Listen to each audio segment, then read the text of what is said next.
الحمدللہ رب العالمین والصلاة والسلام علی اشرف الانبیاء والمرسلین وعلی آلہ وصحبہ اجمعین اما بعد فاعوذ باللہ من الشیطان الرجیم بسم اللہ الرحمن الرحیم۔ معزز ناظرین اکرام اور طالب اکرام، السلام علیکم ورحمۃ اللہ وبرکاتہ۔ پہلی حدیث پر ہم بات چیت کر رہے تھے اور حدیث کے جو ہے پہلی حدیث الحدیث الاول، اس پر ہم نے بات چیت کی ہے اور اس کے حوالے سے کچھ رجال پر بات ہوئی پچھلی کلاس میں۔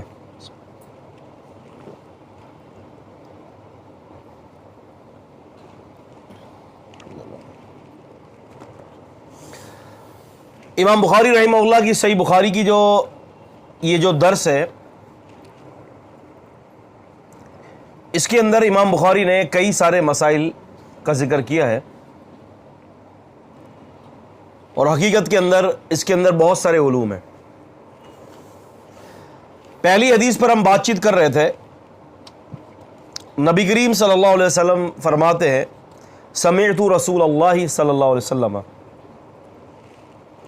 کہ اللہ کے رسول صلی اللہ علیہ وسلم نے فرمایا کہ انما الاعمال بالنیات، اعمالوں کا دار و مدار نیتوں پر ہے، وانما لکل امرئ ما نوى، اور ہر اس شخص کے لیے وہ ہے ما نوى جو وہ نیت کرتا ہے۔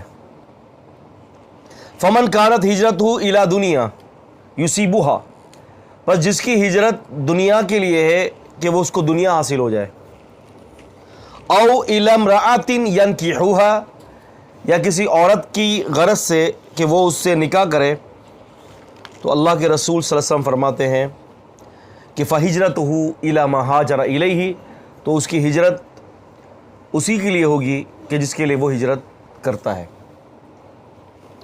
اس حدیث کے متعلقہ بہت ساری مفید باتیں، بہت ساری مفید مباحثات ہم نے اپنی 5 کلاسوں کے اندر، یہ 6ٹھی کلاس ہے نا غالباً، 5 کلاسوں کے اندر ہم نے کی ہیں۔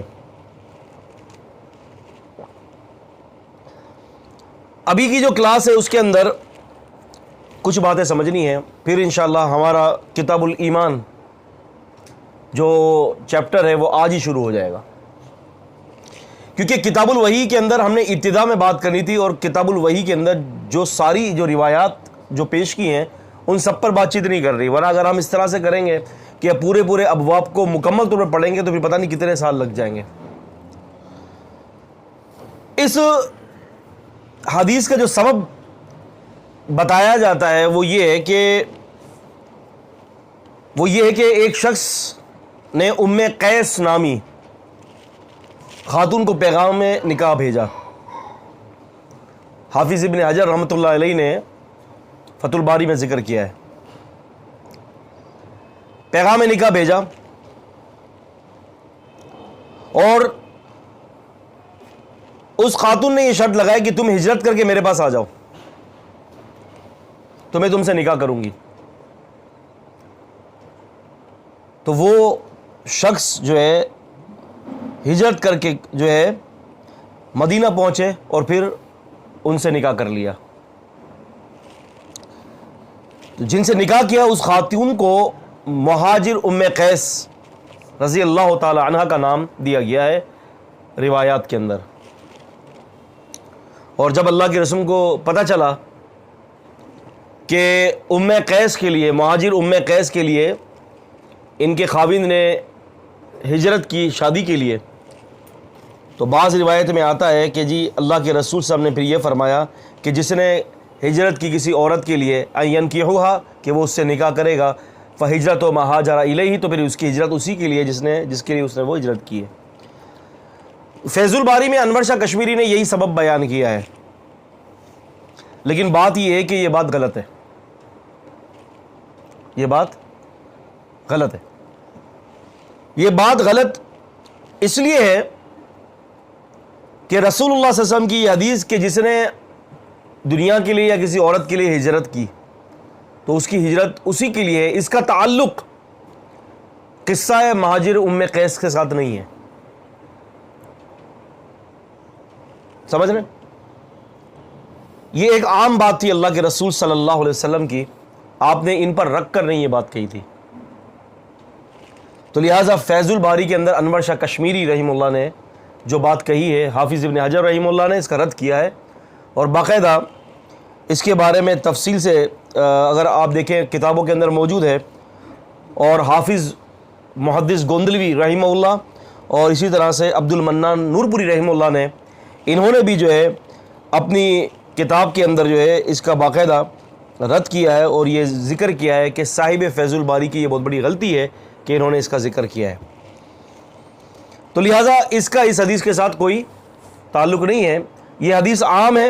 اللہ کے رسول صلی اللہ علیہ وسلم نے فرمایا کہ جس کے لیے ہجرت کی اس کی ہجرت اس کے لیے ہوگی. اب یہاں پر یہ پتہ چلتا ہے ہمیں کہ جب بھی کوئی شخص بخاری شریف پڑھے گا تو اپنی نیت کو درست کرے گا کہ وہ کس چیز کے لیے بخاری پڑھ رہا ہے. وہ ریاکاری کے لیے پڑھ رہا ہے، وہ علماء سے مباحثات کے لیے پڑھ رہا ہے کہ جا کر فائٹنگ کرے گا، جا کے مناظرے کرے گا، یا وہ اپنی شہرت چاہتا ہے، یا وہ اس کے ذریعے کوئی کمائی کرنا چاہتا ہے، یا وہ دوسرے اس کے مقاصد ہوں گے. تو امام بخاری رحمہ اللہ یہ کہنا چاہ رہے ہیں کہ بھائی پڑھنے والا نیت صحیح کر لے کہ بھائی تو کس لیے پڑھ رہا ہے، اللہ تعالیٰ کے لیے پڑھ رہا ہے یا کسی کوئی اور مقصد ہے. کیونکہ یاد رکھیں کہ جب تک کسی عمل کے اندر اخلاص سے نیت نہیں ہوتی نا، تب تک وہ عمل اللہ کے نزدیک مقبول نہیں ہوتا. جیسے کہ قرآن مجید کے اندر جب ہم پڑھتے ہیں تو سورہ بقرہ کی ابتدا میں ہی فرما دیا گیا کہ ذالک الکتاب لا ریب فیہ ھدی للمتقین، کہ پڑھنے والا جو ہے اپنے اندر سے شک اور تردد کو دور کر دے، کیونکہ یہ اللہ کی طرف سے کتاب نازل کی گئی ہے.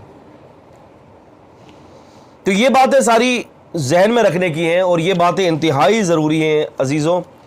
لہٰذا جو کوئی یہ کہتا ہے کہ اس حدیث کا تعلق مہاجر ام قیس کے ساتھ تھا تو وہ غلطی پر ہے. اس کا کوئی ایسا تعلق نہیں ہے. یہ حدیث الگ ہے اور وہ واقعہ الگ ہے. یہاں پر ایک چھوٹا سا ایک اشکال، اگر ہم تھوڑی دیر کے لیے، کچھ لوگ مان بھی لیتے ہیں کہ چلو یار اس حدیث کا تعلق مہاجر ام قیس کے ساتھ ہے، تو اگر مانتے ہیں کہ مہاجر ام قیس کے ساتھ اس حدیث کا تعلق ہے تو ایک اشکال کھڑا ہو جاتا ہے. وہ کیا ہے کہ سیدہ ام سلیم رضی اللہ تعالی عنہ، جو کہ انس رضی اللہ تعالیٰ عنہ کی والدہ تھی، ان کا نکاح جب ہوا تو ان کے خاوند ابو طلحہ جو خاوند بننے والے تھے، انہوں نے ابو طلحہ رضی اللہ تعالیٰ عنہ سے یہ شرط لگائی کہ میں تم سے نکاح اس صورت میں کروں گی کہ جب تم مسلمان ہو جاؤ گے. تو ابو طلحہ ام سلیم کے جو خاوند، تو انہوں نے ان کے کہنے پر اسلام قبول کیا، اور پھر ام سلیم نے سیدنا ابو طلحہ رضی اللہ تعالیٰ عنہ سے شادی کی. اب اعتراض تو یہاں پر بھی کھڑا ہو جاتا ہے، وہ یہ ہے کہ اگر مہاجر ام قیس کے لیے، جبکہ یہ واقعہ اس کے ساتھ تعلق نہیں رکھتا، لیکن ضمناً ایک بات کہتا ہوں کہ بعض علماء نے کہا، تو اگر تھوڑی دیر کے لیے مان لیا جائے تو پھر اب یہ اشکال آتا ہے کہ وہاں پر ام قیس کے لیے جو شخص ہجرت کر رہا ہے، اس عمل کو کہہ دیا کہ تیرا عمل عورت کے لیے ہے، بھائی تو نے عورت کے لیے کیا ہے، جبکہ ہجرت سے بڑا عمل ہے اسلام کو قبول کرنا، ہے نا بھائی. کوئی شخص اگر ہجرت نہیں کرتا اور مر جاتا ہے تو ٹھیک ہے، وہ گنہگار، بہت بڑا گنہگار ہے، لیکن خارج عن الملہ نہیں ہے، اسلام سے خارج نہیں ہے. اور ایک شخص جو اسلام ہی قبول نہیں کرتا تو پھر آپ جانتے ہیں کہ اس کی پھر کیا حیثیت ہے، اس کی تو کوئی حیثیت ہے ہی نہیں. تو اب وہاں پر جو ہے جب انہوں نے، اور یہ واقعہ تو حدیثی کتابوں میں، اللہ آپ کا بھلا کرے، مسلم شریف کی حدیثی کتاب میں، مسلم نسائی کے اندر ہے، اور یہ کتابوں کے اندر موجود ہے، مسلم نسائی وغیرہ کے اندر، کہ انہوں نے، ابو طلحہ نے مسلمان اس لیے ہوئے، اسلام اس لیے قبول کیا کہ ان کے ساتھ نکاح کرنا تھا. تو لیکن یہ تو ایسا ہو نہیں سکتا کہ اللہ کے نبی کے دور میں یہ واقعہ ہو اور اللہ کے نبی صلی اللہ علیہ وسلم کو پتہ نہ ہو، اور آپ نے تو اس کے اوپر کوئی نکیر نہیں فرمائی. آپ نے کچھ بھی نہیں کہا ان کو. تو یہاں پر ایک اشکال آ جاتا ہے, تو اس کا جواب اہل علم نے یہ دیا ہے کہ بات یہ ہے کہ ابو طلحہ رضی اللہ تعالیٰ عنہ کا جو ارادہ تھا اسلام لانے کا وہ پہلے سے ہی تھا, وہ تو پہلے سے ہی تھا اسلام لانے کا. وہ تو اتفاق ہو گیا کہ انہوں نے بھی یہ شرط لگا دی تو ان کو تو اسلام لانا ہی تھا, تو اسلام لے آئے. آپ سمجھ رہے ہیں مثال ہے؟ ایک آدمی یار یہ سوچتا ہے کہ یار روزے رکھوں گا, اصل ارادہ ہے روزہ رکھنے کا کہ میں اللہ کو راضی کروں گا, پھر ذہن میں خیال آتا ہے کہ یار اس سے فائدہ یہ ہوگا کہ چلو یار تھوڑا سا بھوکا رہنے کی عادت بھی ہو جائے گی مجھے, تو کوئی حرج نہیں ہے, کیونکہ اصل ارادہ اس کا اللہ کی رضا تھا. اور اگر اس کا ارادہ یہ ہو کہ یار بھوکا رہ کے جو ہے نا اپنے جسم کو صحیح بنانا ہے, میں نے پتلا کرنا ہے, اور پھر چلو یار اس بہانے میں روزہ ہی رکھ لو, تو اب روزے کا کوئی ثواب نہیں ہے.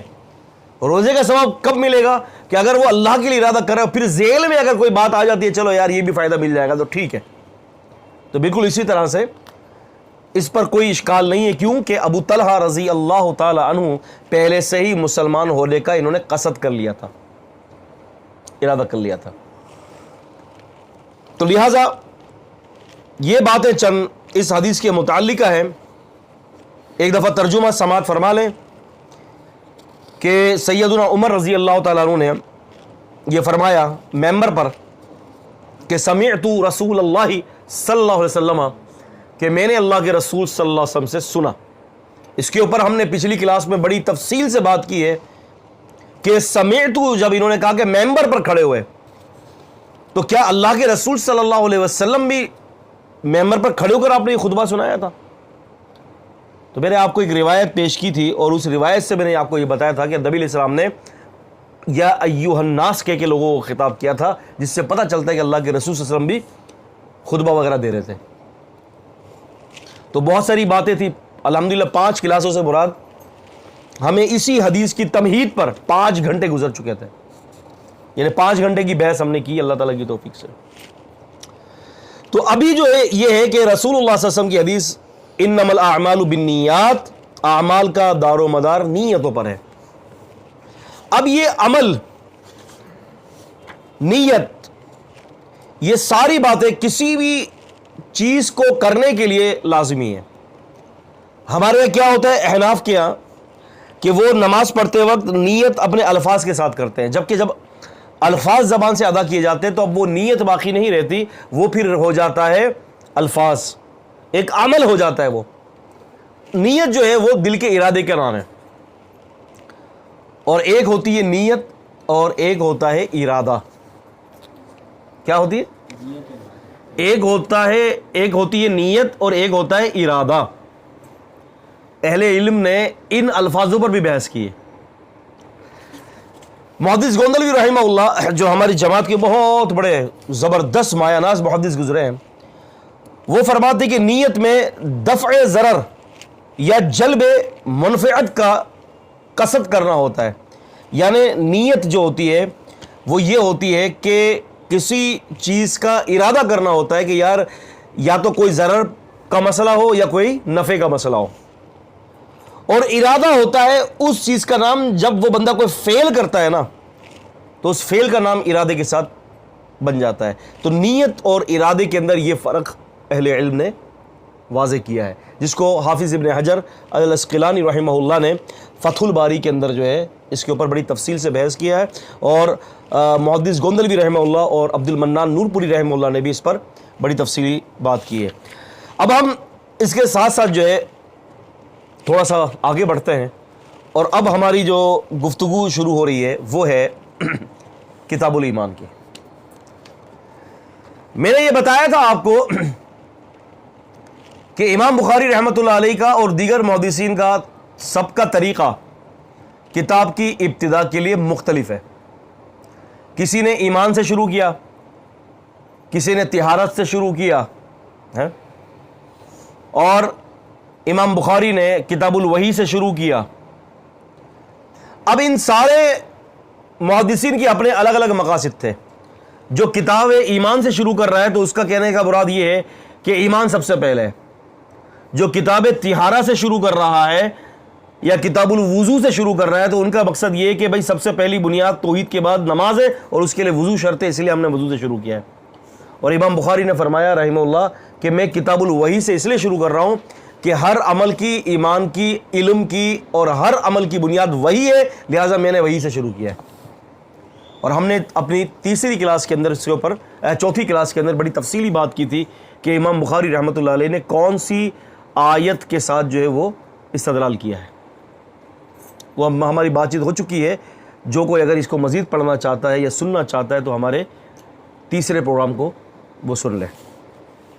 کتاب الایمان، ایمان کہتے ہیں یقین رکھنے کو، ایمانیات کا بیان۔ امام بخاری رحمہ اللہ نے کتاب الایمان کا سب سے پہلا جو باب قائم کیا ہے وہ ہے باب قول النبی صلی اللہ علیہ وسلم بنی الاسلام علی خمس۔ فرماتے ہیں کہ باب قول النبی صلی اللہ علیہ وسلم، یعنی یہ باب ہے نبی علیہ السلام کے اس قول مبارک پر کہ جس میں آپ نے فرمایا کہ بنی الاسلام علی خمس، کہ اسلام کی بنیادیں علی خمس، 5 چیزوں پر رکھی گئی ہیں۔ یعنی اسلام کی بنیادیں کتنی ہیں؟ 5 چیزوں پر ہے۔ پھر امام بخاری رحمۃ اللہ علیہ اس کے اوپر بتاتے ہیں اسلام کی بنیادوں کے حوالے سے اور ایمان کے حوالے سے۔ فرماتے ہیں وَهُوَ قَوْلٌ وَفِعْلٌ وَيَزِيدُ وَيَنْقُصُ۔ یہ بہت اہم بات ہے۔ وَهُوَ قَوْلٌ کہتے ہیں کہ یہ ایمان نام ہے قول کا، قول کہنا۔ وَفِعْلٌ اور ایمان نام ہے فعل کا، کوئی کام کرنا۔ وَيَزِيدُ وَيَنْقُصُ اور یہ ایمان بڑھتا بھی ہے اور ایمان گھٹتا بھی ہے۔ اہل السنہ کا یہ عقیدہ ہے کہ ایمان میں بڑھوتری بھی ہوتی ہے اور گھٹوتی بھی ہوتی ہے۔ امام بخاری رحمۃ اللہ علیہ نے اس کے لیے دلائل دیے، کہتے ہیں کہ قال اللہ تعالی لیزدادوا ایمانا مع ایمانہم، سورہ فتح سورہ نمبر 48 کی آیت نمبر 4 میں فرمایا کہ ہم نے ان کے ایمان کو بڑھا دیا، تو پتہ چلا ایمان بڑھ رہا ہے۔ پھر دوسری دلیل دی وزدناہم ہدی، اصحاب کہف کے بارے میں سورہ کہف 18ویں سورت کی آیت نمبر 13 میں فرمایا کہ ہم نے ان کے لیے ہدایت کو بڑھا دیا۔ وزدناہم ہدی، ہدایت سے بڑھا دیا، ایمان ہے، ہم نے ان کے ایمان کو بڑھا دیا۔ وَيُرِيدُ اللَّهُ الَّذِينَ اهْتَدَوْا هُدًى اور اللہ تعالیٰ ایمان والوں کے لیے ہدایت کا ارادہ کرتا ہے، یعنی ہدایت میں اضافے کا ارادہ کرتا ہے۔ تو اس سے یہ پتہ چلتا ہے کہ ایمان بڑھتا بھی ہے، گھٹتا بھی ہے۔ اور مزید یہ آیتیں نقل کرتے ہیں اللہ تعالیٰ کی، فَخْشَهُمْ فَزَادُهُمْ ایمانا، آل عمران سورہ نمبر 3 کی 173 میں فرمایا کہ وہ ڈرتے ہیں اور فرمایا کہ ان کا ایمان جو ہے فَزَادُهُمْ ایمانا، ایمان والوں کا ایمان زیادہ ہو جاتا ہے۔ ایک دفعہ حنظلہ رضی اللہ تعالیٰ عنہ گھر پر تھے اور باہر نکلتے ہیں گھر سے اور کہتے ہیں کہ نافق حنظلہ، نافق حنظلہ، حنظلہ منافق ہو گیا ہے، حنظلہ منافق ہو گیا ہے۔ تو راستے میں سیدنا ابو بکر رضی اللہ عنہ سے ملاقات ہوئی، پوچھتے ہیں کہ کیا ہوا حنظلہ؟ کہا کہ بھئی میں منافق ہو گیا ہوں۔ پوچھا کیوں، خیریت؟ کہا کہ نبی علیہ السلام کی مجلس میں ہوتا ہوں تو ایمان کی سطح کچھ اور ہوتی ہے، بلند ہوتی ہے، گھروں میں جاتا ہوں تو ایمان کی سطح کچھ اور ہو جاتی ہے، بچوں میں پڑ جاتا ہوں، بیوی بچوں میں پڑ جاتا ہوں، اور وہاں تو اتنا اعلیٰ درجے کا ایمان ہوتا ہے میرا۔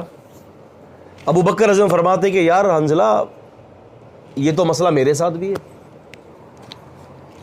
واقعی میں جب نبی پاک صلی اللہ علیہ وسلم کی مجلس میں ہوتا ہوں تو ایمان کہاں کا کہاں پہنچا ہوتا ہے۔ اب آپ دیکھیں اگر ہم یہاں بیٹھے ہوئے ہیں اور ہم اب سن رہے ہیں دین کو تو ہمارا ایمان ابھی سطح بلندی کی سطح پر جا رہا ہے، اور جب یہی ایمان کو جب ہم لے کر گھر کے اندر جاتے ہیں، بیوی بچوں میں جاتے ہیں یا کوئی گناہ کا کام ہو رہا ہے تو یہی ایمان ہمارا نیچے آ جاتا ہے نا۔ اللہ کے رسول صلی اللہ علیہ وسلم فرماتے ہیں، حدیث کا مفہوم ہے کہ جب کوئی بندہ زنا کرتا ہے تو اس کا ایمان اس کے جسم سے باہر نکل کر سر پر آ جاتا ہے، یعنی ایمان نکلنے کے برابر ہو جاتا ہے کہ چھوڑ کے چلا جائے گا اس کو۔ تو حنظلہ رضی اللہ عنہ نے فرمایا کہ یہ میرے ساتھ کیفیت ہو رہی ہے، تو ابو بکر رضی اللہ عنہ نے فرمایا کہ یار حنظلہ یہ کیفیت تو میرے ساتھ بھی ہے۔ کہا کہ کیوں نہ نبی علیہ السلام کے پاس چلیں۔ اس سے تو ہمیں ایک قاعدہ یہ ملا کہ مسئلے کے لیے اصل کی طرف رجوع کرنا چاہیے۔ کس طرف؟ اصل کی طرف۔ ابو حنظلہ، سیدنا حنظلہ اور اور سیدنا ابو بکر رضی اللہ تعالیٰ نے یہ نہیں کہا کہ چلو یار ہم بیٹھتے ہیں, عمر کے پاس چلتے ہیں, عثمان کے پاس چلتے ہیں, یا ابی بن کعب کے پاس چلتے ہیں, یا معاذ بن جبل کے پاس چلتے ہیں, اور ہم بیٹھ کر اس کے بارے میں کچھ مذاکرہ کرتے ہیں, کچھ اس کے اندر سے کچھ فقہات کا کچھ جلوہ دکھاتے ہیں, کچھ مسائل نکالتے ہیں. نہیں, ادھر ادھر کسی کے پاس نہیں جانا, اصل کتاب کی طرف, یعنی اصل کی طرف رجوع کرنا ہے. رجوع الی الاصل. من ہوا النبی صلی اللہ علیہ وسلم, وہ اللہ کے رسول صلی اللہ علیہ وسلم. قاعدہ پتہ چل رہا ہے نا, اصل کی طرف, کہ بھئی ہمیں نبی علیہ السلام کے پاس جاتے ہیں, ہمیں چلو نبی علیہ السلام کے پاس جاتے ہیں, وہاں سے پوچھتے ہیں کہ مسئلہ ہے کیا, یہ کیا مسئلہ ہے. اور کیا خیال ہے کہ اگر بیٹھ کے رائے قائم کر دیتے تو اختلاف نہیں ہوتا. ہمارے یہی تو ہوتا ہے نا کہ پرویز قرآن مجید کی آیت پڑھ رہا ہے تو پرویز خنزیر کے گوشت سے مراد سور کا گوشت لے رہا ہے, جبکہ پکا منکر حدیث ہے. اور دوسرا جو ہے وہ طلوع اسلام والے, اس کے علاوہ جو دوسرے جو منکر حدیث ہے لاہور والے, وہ جب ترجمہ کرتے ہیں تو وہ غدود لیتے ہیں مراد. ایک خنزیر کا گوشت سور کا گوشت لے رہا ہے, فلیش آف سوائن, اور ایک غدود لے رہا ہے, جبکہ دونوں حدیثوں کو نہیں مانتے. ایک معنی کیا لے رہا ہے, ایک معنی کیا لے رہا ہے. تو جب جو اصل جو چیز ہے اس کو چھوڑ کر جب بندہ نقل کی طرف جاتا ہے تو اختلافات پیدا ہوتے ہیں. آج امت کے اندر بھی اختلافات کیوں ہیں؟ آج ہمیں یہ بہتان باندھا جاتا ہے حدیث کی کتابوں پر کہ یہ سارا اختلاف فقہ شافعیہ اور حنبلیہ, مالکیہ ہیں اور حنفیہ, یہ سارے جتنے بھی مسلک ہیں یہ سارے حدیثوں کی وجہ سے تو پیدا ہوئے ہیں. جبکہ یہ سارے مسالک جتنے بھی بنے ہیں اور جو بھی ائمہ کا اختلاف ہے حلال اور حرام میں اور فروعات کے اندر, ان سب کی وجوہات جو ہے وہ حدیث نہیں ہے بلکہ اس کی کچھ اور وجوہات ہیں. وہ کیا ہے؟ ایک سبب یہ ہے کہ حدیث کی صحت کا علم نہیں ہو سکا, ایک سبب یہ ہے کہ حدیث نہیں پہنچی, ایک سبب یہ ہے کہ حدیث کے فہم کے اندر اختلاف ہو گیا, ایک سبب یہ ہے کہ حدیث کا مقصد کچھ اور ہے اور آپ کچھ اور مقصد لے رہے ہو. تو اس طرح سے تقریباً 10 سے 12 بڑے بڑے اختلافات وجوہات ہیں کہ جن کی بنا پر حدیث کے مقصد کے اندر اختلاف ہوتا ہے. دیکھیں رسول اللہ صلی اللہ علیہ وسلم فرماتے ہیں, آپ دیکھیں اختلافات دیکھیں کہاں سے ہوتے ہیں. میں آپ کو بتاتا چلوں, اللہ کے رسول صلی اللہ علیہ وسلم نے فرمایا البیعانی بالخیار ما لم یتفرقا. یہ حدیث مسند احمد کے اندر بھی ہے, یہ حدیث جو ہے غالباً ابو داؤد وغیرہ کے اندر ہے, اور یہ حدیث مسند ابی یعلا کے اندر بھی ہے, اور بہت ساری حدیثی کتابوں کے اندر یہ حدیث ہے, اور سنن دارقطنی کے اندر بھی ہے. کیا حدیث ہے؟ البیعانی بالخیار ما لم یتفرقا. مطلب کیا ہے کہ لینے دینے والے کو, بائی اور مشتری, بیچنے والا اور لینے والا, خریدنے والا, ان دونوں کے درمیان اختیار باقی اس وقت تک رہتا ہے کہ جب تک ان دونوں کے اندر جدائی نہ ہو جائے. سمجھ میں آیا؟ آپ بتائیے کہ جدائی سے کیا مطلب ہے؟ عام فہم کیا ہے جدائی؟ دو بندے الگ ہو گئے. ہاں الگ ہو گئے, وہاں سے چلے گئے. آپ کا کیا ہے رائے؟ یہی ہے آپ لوگوں کا عام یہی ہے. جی یہ ہے کہ اگر انسان کوئی چیز خرید لیا وہ جدا ہو گیا, ہاں, جو دینے والا اس کو بھی یہ علم ہو گیا کہ ہاں میں وہ چیز میں نے اس کو دے دی, وہ چلا گیا. جو خریدنے والا ٹھیک ہے نا, مجلس برخاست ہو گئی. اب اتنا آسان سا ایک مسئلہ تھا, اس مسئلے کو طول دے دیا. ایک نے کہا شہر سے باہر نکل جائے, ایک نے کہا ملک سے باہر نکل جائے, ایک نے کہا اتنی مسافت ہو جائے, ایک نے کہا وہ ہو جائے, ایک نے کہا یہ ہو جائے, ایک نے کہا وہ ہو جائے. اختلافات پیدا کر دیے. اب حدیث کا قصور تمہارا قصور, تمہارے اماموں کا قصور, کس کا قصور؟ اور بگاڑ میں بتا دوں آپ کو طالب علم, بگاڑ کہاں سے ہوئی ہے؟ بگاڑ حدیث سے نہیں پیدا ہوتی, استغفر اللہ, یہ تو وہی کا علم ہے. حدیث شرح نیچے تعلق باندھا, تعلقات پہ حاشیہ چڑھا دیا, حاشیے پر حاشیہ چڑھا دیا, حاشیے پر حاشیہ چڑھا دیا, پھر اس کی حاشیوں پر الگ کتاب لکھ دی. یہاں سے اختلاف شروع ہوتا ہے. سیدھی سادی حدیث کا جو ٹیکسٹ ہے, جو اس کو متن ہے, وہ لو اور پڑھو اور سمجھ لو, بس ختم. لیکن نہیں. اور پھر کیا ہے منکر حدیث؟ ہمارے گروپس کے اندر بہت سارے منکر حدیث ہیں, ان کو بڑی چبھن مچتی ہے. ہم جب بھی کوئی بات کرتے ہیں ان کو بڑی پریشانی ہوتی ہے, کوئی نہ کوئی بات. اب چونکہ لازمی سی بات ہے, ہم اس بات کو بخوبی جانتے ہیں کہ وہ خود بھی سمجھنے والے نہیں ہیں, نہ ہی ان کا سمجھنے کا ارادہ ہے کہ کبھی تو کسی بات کو انڈرسٹینڈ کرے نا بندہ. اگر ایک ہی بندہ جو ہے وہ ناک کی سیٹ میں چلتا ہے اور نہیں دیکھتا کہ سامنے گٹر بھی آ رہا ہے, سامنے جو ہے وہ جاڑیاں بھی ہیں, بس سیٹ میں چلا ہی جا رہا ہے اندھا بن کر, تو کبھی تو کوئی بندہ کسی بات کے اندر اتفاق کی رائے رکھے کہ یار اب بات یہ سمجھ میں آنے والی بات ہے.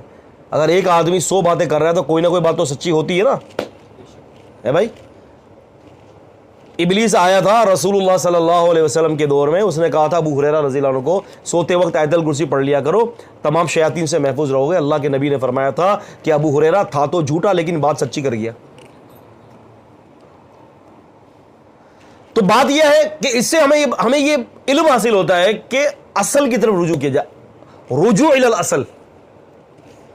لیکن ہمارے یہاں اصل کی طرف رجوع کرنے کے لیے کوئی دیتا ہی نہیں ہے.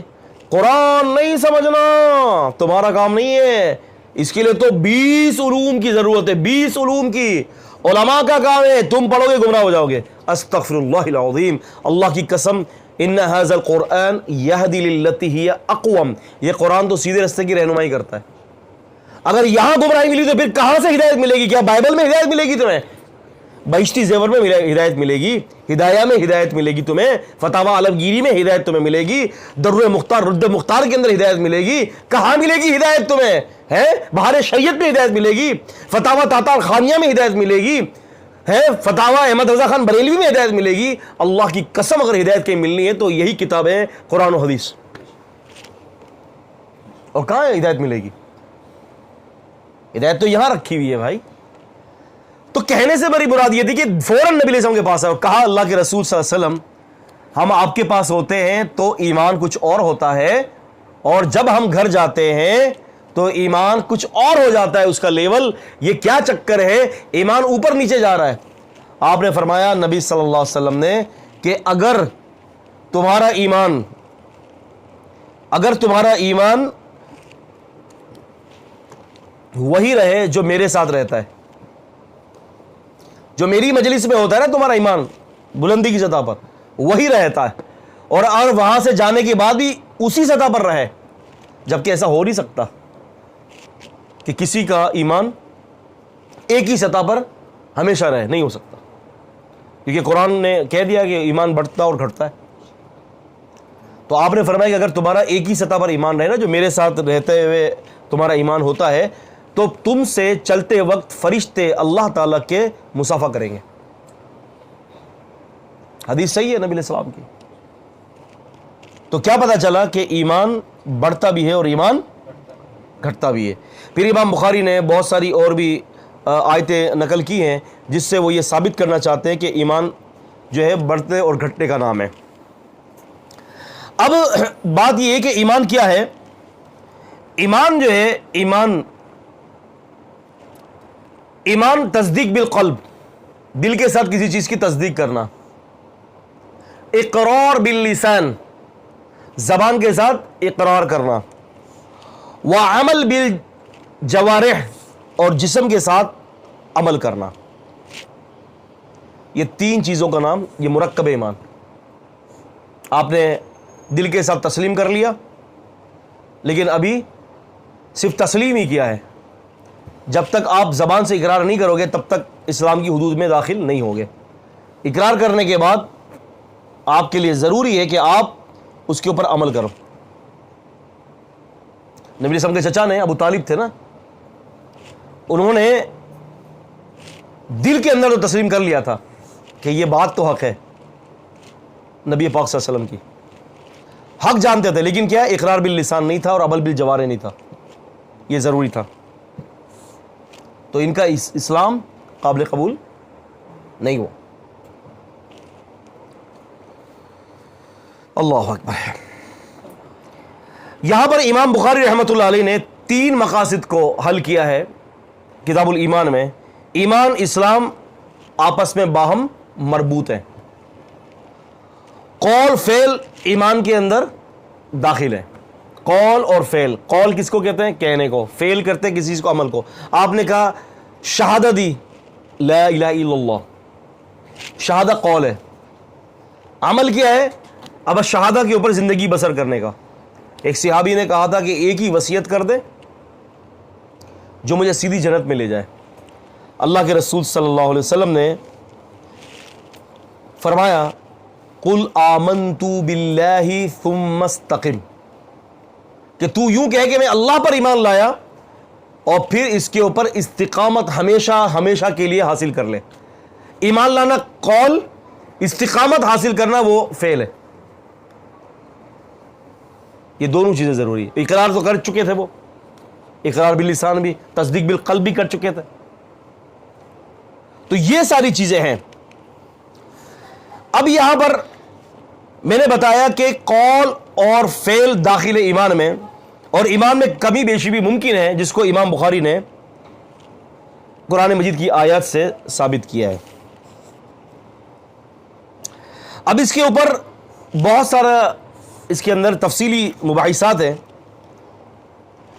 اور بہت سارے گروہ کے حوالے سے کہ وہ کون کون سے گروہ ہیں، کیا کیا ان کا عقیدہ ہے. مثال کے طور پر ایمان اعتقاد اور اقرار کا نام ہے، جسے الگ الگ تو نہیں کیا جا سکتا، تاہم مرتکب کبیرہ اسلام سے خارج اور کفر میں داخل نہیں ہوگا. یہ معتزلیوں کا عقیدہ ہے. اب اس کے اوپر ان عقائد کے حوالے سے معتزلی ہو گئے، مرجیہ ہو گئے، قدریہ ہو گئے، خوارجی ہو گئے، ان کے مختلف قسم کے الگ الگ پوائنٹ آف ویو ہیں. انہوں نے الگ الگ باتیں اس کے حوالے سے جو ہے نا وہ شامل کی ہیں، اور ان کے الگ الگ عقائد ہیں کہ جن کو امام بخاری رحمہ اللہ نے مختلف جگہوں پر ثابت بھی کیا ہے. جیسے کہ میں نے آپ کے سامنے یہ ذکر کیا تھا کہ کتاب الرد علی الجہمیہ جو ہے امام بخاری کی کتاب التوحید، آپ نے اس کے اندر جہمیوں کا رد کیا ہے. اب یہ کون ہے؟ آئیے ہم تھوڑا سا اس حوالے سے اس مسئلے کو سمجھتے ہیں تاکہ بات آگے بڑھ سکے.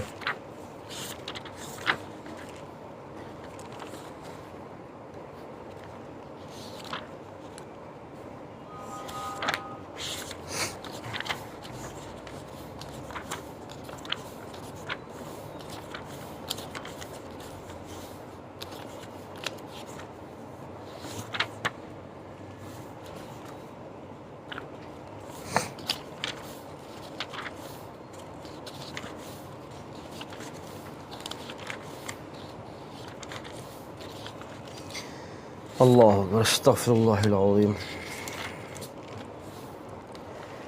جہمیہ ایک فرقہ ہے جس کا جو فاؤنڈر ہے وہ ہے جہم بن صفوان. یہ اہل سنت کے اندر شامل نہیں ہے. کون فرقہ؟ کون سا؟ جہمیہ. اس فرقے کا عقیدہ یہ ہے کہ ایمان صرف معرفت قلبی کا نام ہے، خواہ وہ معرفت اختیاری ہو یا غیر اختیاری ہو. بس صرف دل کے اندر معرفت ہونی چاہیے، اور ان کے نزدیک تصدیق ضروری نہیں ہے. تصدیق جو ہے وہ ان کے نزدیک ضروری نہیں ہے. صرف دل کے اندر اس کی معرفت ہو ایمان کی تو کہتے ہیں کہ یہ نجات کے لیے کافی ہے.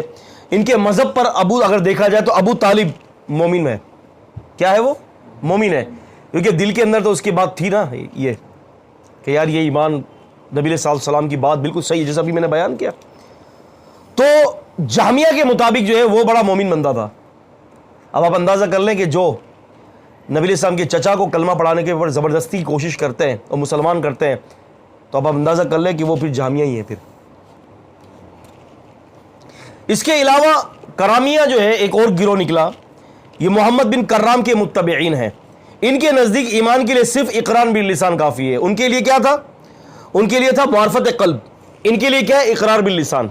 تصدیق بالقلب اور عمل بالجوارح کی ضرورت نہیں ہے. یعنی دل کے تصدیق ضروری نہیں ہے، اور عمل جسم کے افعال سے، جسم کے حصوں سے عمل کرنا ضروری نہیں ہے. ان کے نزدیک بس جس نے جو ہے جناب علی زبان سے اقرار کر لیا بس وہ کافی ہے. ان کا تعلق بھی اہل سنت والجماعت سے نہیں ہے. مرجیہ، ارجاء کے معنی ہے مؤخر کرنا کسی چیز کو، دیر کرنا، تاخیر کرنا. یہ گروہ بھی دراصل گمراہ کن گروہ ہے، اور ان کے نزدیک تصدیق قلبی کافی ہے، اور یہی تصدیق نجات کے لیے کافی ہے. عمل کی ضرورت ان کے نزدیک بھی نہیں ہے. یہ گروہ ہیں. اور آپ جب بھی کتابیں پڑھیں گے آپ عقائد کی کتابیں پڑھیں گے، عقیدہ واسطیہ ہو گیا، عقیدہ تحویہ ہو گیا، اس قسم کی عقیدے کی بڑی بڑی کتابیں پڑھیں گے، کتاب التوحید پڑھیں گے شیخ الاسلام کی، تو آپ یہ دیکھیں گے کہ ان کتابوں کے اندر ان گروہ کا تعارف ضرور کروایا جاتا ہے کہ انہوں نے دین اسلام کے اندر کیا کیا بگاڑ پیدا کیے ہیں۔ وہ یہ کہتے ہیں کہ جس طریقے سے بغیر ایمان کے کوئی آدمی جنت میں نہیں جا سکتا، خواہ اس نے کتنے ہی اچھے کام کیے ہوں اور وہ اخلاق شرافت کا مجسمہ ہی کیوں نہ ہو، جب ایمان نہیں تو وہ قطعاً جنت میں نہیں جائے گا اور مخلد فی النار ہوگا۔ اور پھر یہ کہتے ہیں کہ اور بات یہ کہ بد عمل اور بد کردار کافر کے مقابلے میں اس کا عذاب کم ہوگا، لیکن وہ خلود فی النار اس کے لیے واجب ہے، یعنی وہ ضرور بھی ضرور جہنم میں جائے گا ایمان لانے کے بعد اگر بد کردار ہے۔ اہل سنت والجماعت کا عقیدہ کیا ہے کہ اگر کوئی شخص اقرار کر لیتا ہے دل کی تصدیق کے ساتھ، عمل بالجوارح کے ساتھ، اور جناب علی جو ہے وہ زبان کے اقرار کے ساتھ، اور پھر اس کے بعد اگر کوئی کبیرہ گناہ کرتا ہے تو پھر اللہ تبارک و تعالیٰ ہو سکتا ہے کہ اس کو معاف بھی کر دے، لیکن یہ معافی کے قائل نہیں ہے، عذاب ضرور ہوگا۔ اس کے علاوہ معتزلہ اور خوارج ہیں، یہ دو فرقے، یہ بھی باطل فرقے ہیں۔ ان دونوں فرقوں کے نزدیک ایمان جو ہے وہ مرکب ہے، یعنی بہت ساری چیزوں کا وہ ہے، حاصل ہے ایمان، اور جبکہ تین فرقوں کا جو بیان گزرا ہے ان کا ایمان بسیط ہے، یعنی وہ ایمان بسیط مانتے ہیں، ان کا مرکب ہے۔ ان دونوں کے نزدیک، ان لوگوں کے نزدیک ایمان کی تعریف کے اندر جو ہے وہ کیا ہے، فرق ہے۔ اہل سنت والجماعت کا مذہب کیا ہے؟ اہل سنت والجماعت سے مراد صحابہ کرام ہیں۔ اہل سنت والجماعت سے مراد ہماری موجودہ دور کی جماعت نہیں ہے۔ اہل سنت والجماعت، اہل سنت والجماعت سے مراد اہل السنہ والجماعہ، اس سے مراد جو ہے وہ صحابہ ہیں، تابعین ہیں، تبع تابعین ہیں، خیر القرون کے لوگ، محدثین اعظام ہیں، فقہاء ہیں، یہ سب اہل سنت میں سے۔ ان کے نزدیک کیا ہے؟ اقرار بالقلب، تصدیق بالقلب، اقرار باللسان اور عمل بالجوارح۔ ہمارے یہاں یہ ہے اہل سنت کا عقیدہ کہ اگر کوئی شخص کبیرہ گناہ کا ارتکاب کر لیتا ہے تو وہ آگ میں ہو سکتا ہے کہ ڈالا جائے گا، لیکن وہ ہمیشہ ہمیشہ جہنم کی آگ میں نہیں رہے گا۔ مثال کے طور پر امام نووی رحمۃ اللہ علیہ نے صحیح مسلم کی جب شرح کی، اور مسلم کے اندر امام مسلم نے یہ ذکر کیا، ایک واقعہ بتایا کہ ایک شخص تھا نبی علیہ السلام کے دور میں، ایک صحابی تھے، انہوں نے غالباً اپنا ہاتھ یا اپنی انگلی وغیرہ کاٹ دی تھی، جس کی وجہ سے ان کی وفات ہو گئی تھی، یعنی یوں سمجھ لیں کہ خودکشی ہو گئی۔ تو اس کے اوپر امام نووی رحمہ اللہ باب قائم کرتے ہیں، اور یہ بھی یاد رکھیں کہ مسلم شریف کے اندر جتنے بھی ابواب ہیں وہ امام مسلم نے نہیں قائم کیے، امام نووی رحمہ اللہ نے قائم کیے ہیں، یہ یاد رکھیں۔ اور انہوں نے پھر باب کے ذریعے امام نووی رحمہ اللہ نے ذکر کیا کہ کبیرہ گناہ سے آدمی ہمیشہ جہنم میں نہیں رہے گا۔ ہمیشہ جہنم میں کب رہے گا؟ کہ جب وہ کفر کر لے، ارتداد کر لے، ایمان کا انکار کر دے، ٹھیک ہے، رسول اللہ صلی اللہ علیہ وسلم کی بے ادبی کر دے، رسول اللہ صلی اللہ علیہ وسلم کی تکذیب کر دے، قرآن مجید کی کسی آیت کا مذاق اڑائے، اللہ پاک کا مذاق اڑائے، نبی پاک کا مذاق اڑائے صلی اللہ علیہ وسلم، انکار کر دے کسی آیت کا، تو یہ سب کیا ہے؟ یہ کفر ہے۔ کسی حدیث کا انکار کر دے جبکہ حدیث کا علم ہے اس کے پاس کہ حدیث صحیح ہے۔